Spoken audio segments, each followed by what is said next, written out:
The United States can pay any debt it has because we can always print money to do that.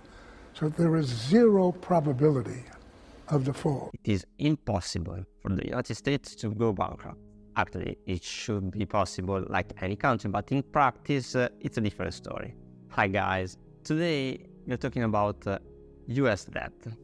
Alan Greenspan, the former president of the Federal Reserve, made it crystal clear the US can't go into default because they got a little trick, the power to print dollars whenever they need to. But is it really that straightforward?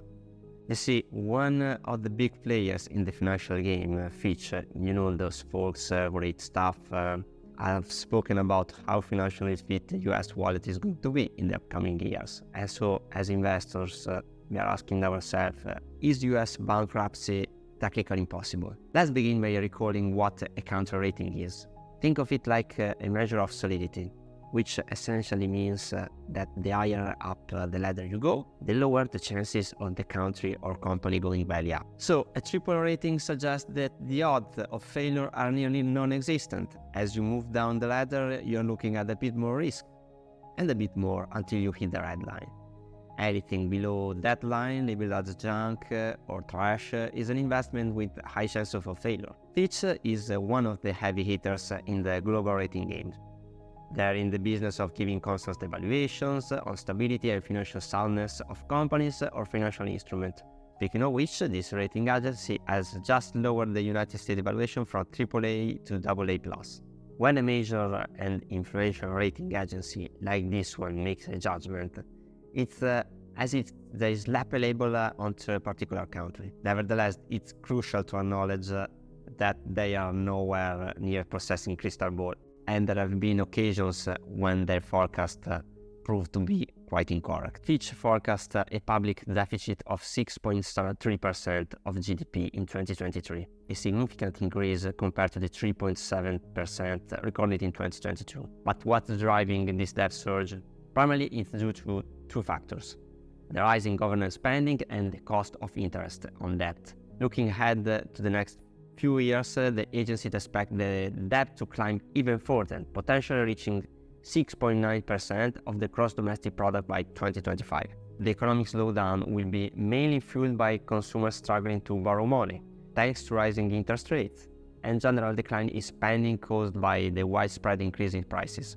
But could the United States government fail? In this graph, Bank of America highlights the probability that in the next 10 years, the US public spending could reach 44% of GDP, reaching levels not seen since the extraordinary circumstances of World War II, aside from the COVID-19 period. When it comes to the sustainability of the debt, there are other graphs showing treasury issuance, and recently an increase in issuance of nearly 120 billion beyond expectation was announced. Now, with new interest rates and without the central bank buying but instead selling government bonds, the cost of support public debt has almost doubled in just a few years. Estimates suggest that the cost to support US public debt in 2028 will surpass defense costs. These signals are indeed concerning. Yet, why is it that the United States, as Alan Greenspan pointed out more than 10 years ago, cannot go in default? Now, let's keep in mind that the sovereign defaults are quite frequent. From Iceland in 2008 to Greece in 2010, Argentina in 2014 and Venezuela in 2017. In a nutshell, there has been numerous cases of sovereign default. The United States, however, consistently grappled with three conditions. Conditions typical of an emerging country, conditions that prevent many emerging nations from making the leap to the category of developed country. Similar to emerging nations, the United States have fallen into the twin deficit trap. The twin deficit trap means that the first deficit arises from a public deficit, while government expenditures surpass revenues. The second is a trade deficit, where imports exceed exports. The third condition, which further fuels instability, is that, like say Japan, a significant portion of debt issued by the United States is in the hands of foreign investors. This situation becomes a source of vulnerability in times of emergency. Remember that China and Japan are the largest holders of American public debt. These three conditions typically render an emerging country unable to overcome them and make the leap. But why do the United States manage to coexist with three structural defects and not only avoid being an emerging country, but also be considered the world's top economic powerhouse? Furthermore, the United States also bears a high public debt, and even more so, a substantial private debt. Depending on various calculations, the debt hovers between 200 and 300% of the gross domestic product. In essence, the net private wealth does not counterbalance the high public debt, especially given the significant share of private debt. Essentially, the reason why the United States cannot go bankrupt is because the dollar stands as the world reserve currency. While it's no longer backed by gold since President Nixon ended the Bretton Woods Agreement in 1971, the dollar has maintained its role as the guiding star in our current monetary system.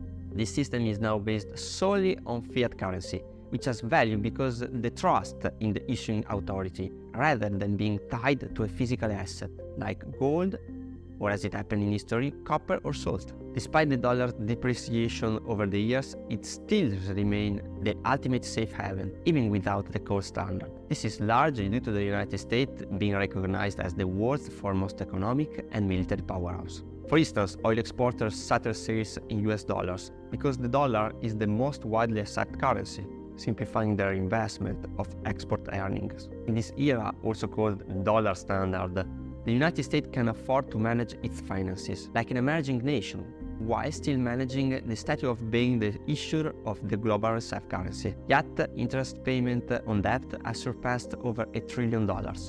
However, it's important to note that the debt has just to remain sustainable. As long as the dollar standards hold, Grisman's association is true. The United States cannot go bankrupt. This is because they can always issue a currency that everyone will need for trade, ensuring a constant demand for the dollar.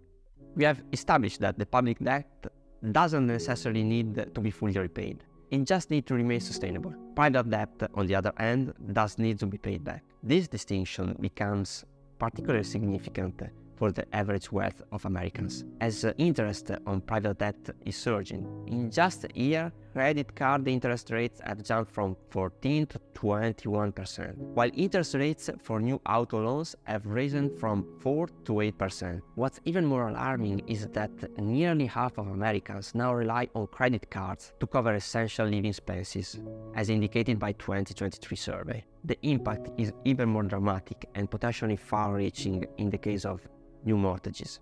Rates have shot up from 2.7 in 2021 to 7.2%. This is quite significant because mortgage rates play a substantial role in the overall economic landscape. Repercussions are felt by commercial banks too. Commercial bank lending has dropped by 1.73% from its all-time high, a trend that has historically been linked to substantial declines in S&P 500 value. Commercials and industrial lending is a cornerstone for many banks, providing credit for a range of business needs across various industries, from retail to manufacturing. Some believe that this situation could potentially spark a type of hard landing within the next 2 years. I also find fascinating to observe that a volatile asset like Bitcoin tends to move in the opposite direction when it senses a public debt crisis or any situation that could lead the US government to print more money. For instance, let's take a look at the correlation between Bitcoin and the iShares US regional bank ETF. In this graph, a perfect inverse correlation is quite evident. When the regional banks are in crisis, Bitcoin tends to rise. At least, this has been the trend over the past year. Even in recent days, we have seen the Bitcoin surge that brought it close to the $30,000 mark. This response is in reaction to the downgrade of 12 regional banks by Moody's. So this kind of interaction highlights how financial markets can react to shifting economic dynamics, with Bitcoin potentially acting as a hedge or an alternative investment during periods of or financial stress. In the meantime, the BRICS countries, Brazil, Russia, India, China, and South Africa, are attempting to introduce a competitive currency to the US dollar, aiming to reduce their dependency on it and consequently lessen the dominance of the United States. Of course, this is a gradual process that may unfold over the coming years. However, it currently faces certain structural limitations compared to the grand and ambitious goal of replacing the dollar. Personally, I also find it very difficult for India to be willing to create a currency that relies on the Chinese system, given the geopolitical tension between them. Another significant hurdle is that some of these states aren't democracies, which, when it comes to establish a global reference currency for trade, can raise concerns among users. Considering all these factors, the United States, despite its flaws, benefits from being a democratic nation. This currently provides an advantage and more time to the dollar in comparison to the currency efforts of the BRICS countries. While the path to an alternative global reserve currency is low, the democratic foundation of the United States provides a unique strength in maintaining the dollar standing for the time being. Today, the American public debt is still considered sustainable. While this holds true at present, the situation could change significantly over time. One reason for Fitch's downgrade was the absence of political will to address the main drivers of the deficit: spending programs for older Americans, including Social Security and Medicare, coupled with repeated cuts to tax rates for most households. Fitch also highlighted how much worse US fiscal metrics are compared to its peer Triple H countries.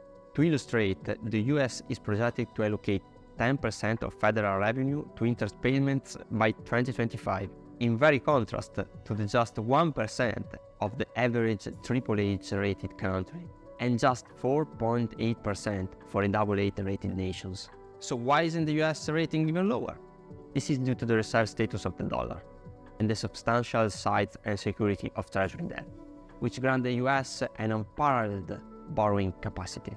Perhaps it is precisely for this reason that it has historically proven challenging to prompt presidents or Congress to prioritize concerns about the public debt. The hope is that step by step the same politicians who may have underestimated the issues will come to realize how the US, as the world's largest financial market, can no longer afford to underestimate the problem. So with that said, thank you so much for watching, and until next time.